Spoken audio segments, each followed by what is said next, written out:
Assalamualaikum warahmatullahi wabarakatuh. Perkenalkan, nama saya Silvani Indriani dengan NPM 2050348. Saya dari kelompok 3 mata kuliah Pendidikan Kewarganegaraan.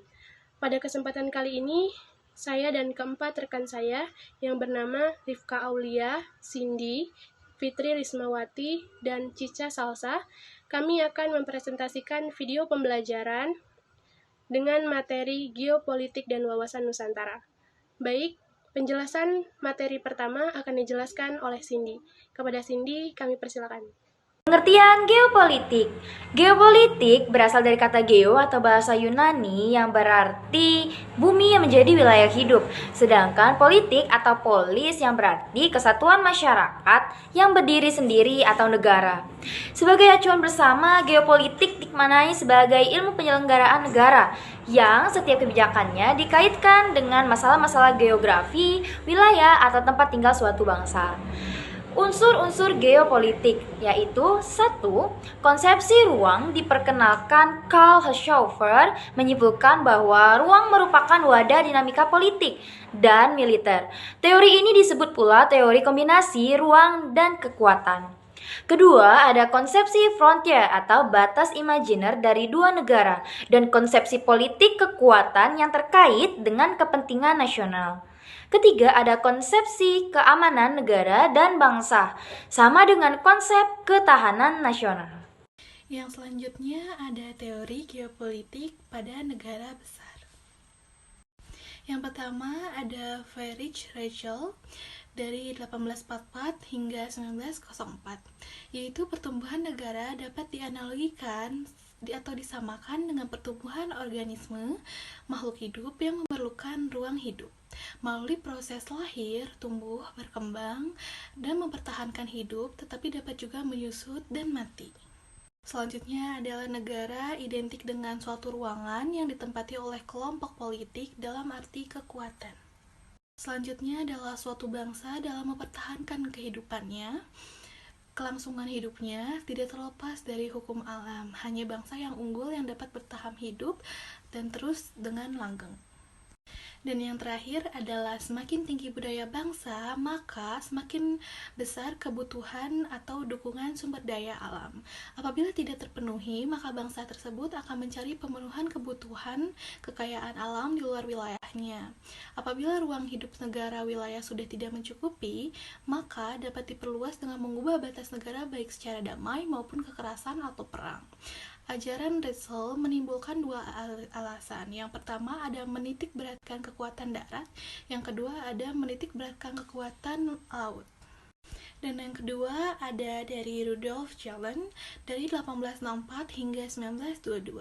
Yang pertama, negara sebagai satuan biologi atau suatu organisme hidup untuk mencapai tujuan negara hanya dimungkinkan dengan jalan memperoleh ruang atau wilayah yang cukup luas agar memungkinkan pengembangan secara bebas kemampuan dan kekuatan rakyatnya. Selanjutnya ada negara merupakan suatu sistem politik atau pemerintahan yang meliputi bidang-bidang geopolitik, ekonomi politik, demopolitik, sosial politik, dan kriptopolitik. Dan yang terakhir, ada negara tidak harus bergantung pada sumber pembekalan luar, tetapi harus mampu swasembada serta memanfaatkan kemajuan budaya dan teknologi untuk meningkatkan kekuatan nasional. Teori Karl Haushofer 1869 sampai 1946. Pandangan Karl Haushofer ini berkembang di Jerman di bawah kekuasaan Adolf Hitler. Juga dikembangkan ke Jepang dalam ajaran Hakoichiu yang dilandasi oleh semangat militerisme dan fasisme. Pokok-pokok teori Haushofer ini yaitu yang pertama, kekuasaan imperium daratan yang kompak akan dapat mengejar kekuasaan imperium maritim untuk menguasai pengawasan di laut. Yang kedua, negara besar di dunia akan timbul dan akan menguasai Eropa, Afrika, dan Asia Barat, Jerman dan Italia, serta Jepang dan Asia Timur Raya. Yang ketiga, geopolitik adalah doktrin negara yang menitik beratkan pada soal strategi perbatasan. Geopolitik adalah landasan bagi tindakan politik dan perjuangan kelangsungan hidup untuk mendapatkan ruang hidup atau wilayah. Teori yang keempat yaitu dari Sir Walter Raleigh dan Alfred Thayer Mahan, yaitu tentang konsep wawasan bahari. Nah, di sini dijelaskan bahwa barang siapa menguasai lautan akan menguasai perdagangan. Menguasai perdagangan berarti menguasai kekayaan dunia, sehingga pada akhirnya akan menguasai. Teori yang kelima yaitu teori dari Halford Mackinder, yaitu tentang konsep wawasan benua. Teori ahli geopolitik ini menganut konsep kelautan. Ia mencetuskan wawasan benua yaitu kekuatan di darat. Ajarannya mengatakan, barang siapa dapat menguasai daerah jantung, yaitu Eropa dan Asia, akan dapat menguasai pulau dunia, yaitu Eropa, Asia, Afrika, dan akhirnya dapat menguasai dunia. Teori selanjutnya ada dari W. Michel dan ketiga lainnya tentang konsep wawasan dirgantara. Kekuatan di udara justru paling menentukan. Kekuatan di udara mempunyai daya tangkis terhadap ancaman dan dapat melumpuhkan kekuatan lawan dengan menghancurkan di kandang lawan itu sendiri, sehingga tidak mampu lagi bergerak untuk menyerang. Selanjutnya yaitu dari Nicholas J. Spikeman, yaitu teori daerah batas atau rimland, yaitu teori wawasan kombinasi yang menggabungkan kekuatan darat, laut, udara, dan dalam pelaksanaannya disesuaikan dengan keperluan suatu negara. Geopolitik Indonesia. Wawasan Nusantara sebagai geopolitik Indonesia. Geopolitik di Indonesia dinamakan wawasan Nusantara dengan alasan yang pertama, Negara Kesatuan Republik Indonesia adalah negara kepulauan. Yang kedua, berada di antara benua Asia dan Australia dan dua lautan yaitu Lautan India dan Lautan Pasifik, sehingga tepatlah bila dinamakan Nusantara, yaitu Nusa di antara air. Yang ketiga, keunikan lainnya adalah bahwa wilayah Nusantara berada di garis khatulistiwa dan dilewati oleh Geostationary Satellite Orbit atau GSO. Wawasan Nusantara sebagai geopolitik. Wawasan Nusantara adalah cara pandang bangsa Indonesia tentang diri dan lingkungan sekitarnya, berdasarkan ide nasionalnya yang berlandaskan Pancasila dan Undang-Undang 1945 yang merupakan aspirasi bangsa Indonesia yang merdeka, berdaulat, bermartabat, serta menjiwai tata hidup dalam mencapai tujuan perjuangan nasional. Wawasan Nusantara dibentuk dan dijiwai oleh geopolitik. Geopolitik adalah ilmu pengelolaan negara yang menitik beratkan pada keadaan geografis. Geopolitik selalu berkaitan dengan kekuasaan, kekuatan yang mengangkat paham atau mempertahankan paham yang dianut oleh suatu bangsa atau negara demi menjaga persatuan dan kesatuan. Konsepsi wawasan Nusantara terdiri dari 3 unsur dasar, yaitu yang pertama ada wadah atau kontur yang meliputi wilayah Indonesia yang memiliki sifat serba Nusantara dengan kekayaan alam dan penduduk serta aneka ragam budaya adalah bangsa Indonesia dan seluruh tumpah darah Indonesia. Setelah merdeka, NKRI mempunyai organisasi keanekaragaman yang merupakan wadah bagi berbagai kegiatan kenegaraan dalam wujud suprastruktur politik dan berbagai kegiatan kemasyarakatan dalam wujud infrastruktur politik.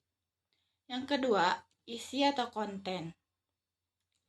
Isi adalah aspirasi bangsa yang berkembang di dalam masyarakat dan dicita-citakan, serta tujuan nasional yang terdapat dalam pembukaan Undang-Undang Dasar 1945.